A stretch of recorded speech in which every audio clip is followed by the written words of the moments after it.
Hi అండి, ఎలా ఉన్నారు అందరూ? ఏం చేస్తున్నారు? బాగున్నారా? నేనైతే చాలా బాగున్నానండి. మీరు కూడా బాగున్నారని, బాగుండాలని మనస్ఫూర్తిగా కోరుకుంటున్నాను. ఈరోజు మన ఛానల్లో ఎగ్ ఫ్రైడ్ రైస్ ఎలా తయారు చేసుకోవాలో చూసేద్దాము. వీడియో చివరి వరకు చూడండి. నచ్చితే తప్పకుండా లైక్ చేయండి. నా ఛానల్ ఎవరైనా ఫస్ట్ టైం చూస్తున్నట్లయితే సబ్స్క్రైబ్ చేసుకొని సపోర్ట్ చేయండి.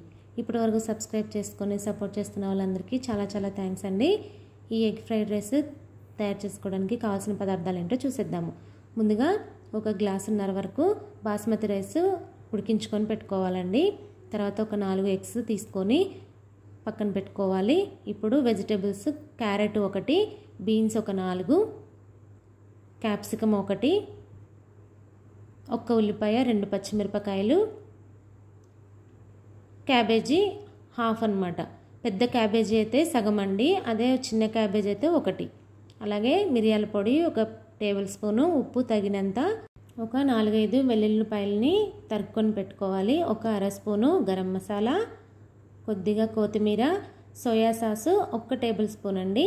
ఇవి మనకి మెయిన్గా కావాల్సింది. ఇప్పుడు మనం ఎగ్స్ తీసుకున్నాం కదండి, దాంట్లో కొద్దిగా ఉప్పు, కొద్దిగా మిరియాల పొడి వేసుకొని బాగా కలుపుకొని పక్కన పెట్టేసుకోవాలి. ఇప్పుడు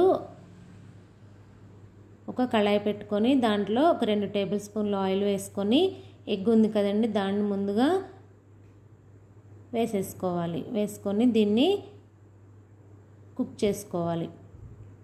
చిన్న పీసెస్ లాగా చేసుకోవాలన్నమాట. దీన్ని స్క్రాంబుల్ ఎగ్ అంటారండి. ఇలా చేసుకొని పక్కన పెట్టేసుకోవాలి. దీంట్లో మనం ఏమీ వేయటం లేదు. మిరియాలు, ఉప్పు వేసుకొని అలా ముక్కల్లాగా చేసేసుకొని పక్కన పెట్టుకున్నాక అదే ప్యాన్లో ఇంకో 2 టేబుల్ స్పూన్లు ఆయిల్ వేసుకొని ముందుగా ఉల్లిపాయ పచ్చిమిరపకాయలు వేసుకొని ఇవి కొద్దిగా వేగాక దీంట్లోనే వెల్లుల్లిపాయ ముక్కలు కూడా వేసేసుకొని బాగా మగ్గనివ్వాలి.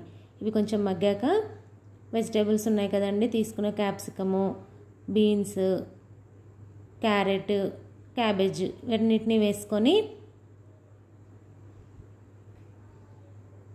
ఒకసారి బాగా కలుపుకొని దీంట్లోనే ఇవి కుక్ అవ్వడానికి కొద్దిగా ఉప్పు వేసుకొని మధ్యలో కలుపుకుంటూ బాగా మగ్గించుకోవాలన్నమాట.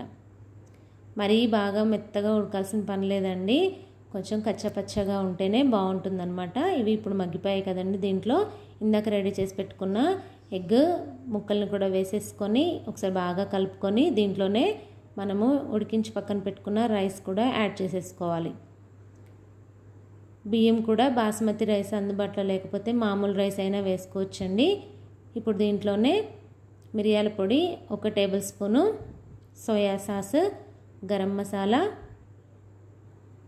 వేసుకొని బాగా కలుపుకోవాలి. సాల్ట్ ఏమన్నా తగ్గినట్టుగా అనిపిస్తే ఇప్పుడు యాడ్ చేసుకోండి, నాకైతే సరిపోయింది.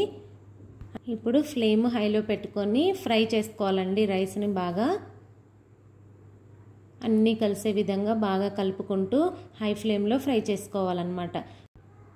ఇప్పుడు కొత్తిమీర కూడా వేసేసుకొని ఒకసారి బాగా కలుపుకొని అన్నీ మిక్స్ అయ్యాయి కదండి, మన టేస్టీ ఎగ్ ఫ్రైడ్ రైస్ అయితే రెడీ అయిపోయిందండి.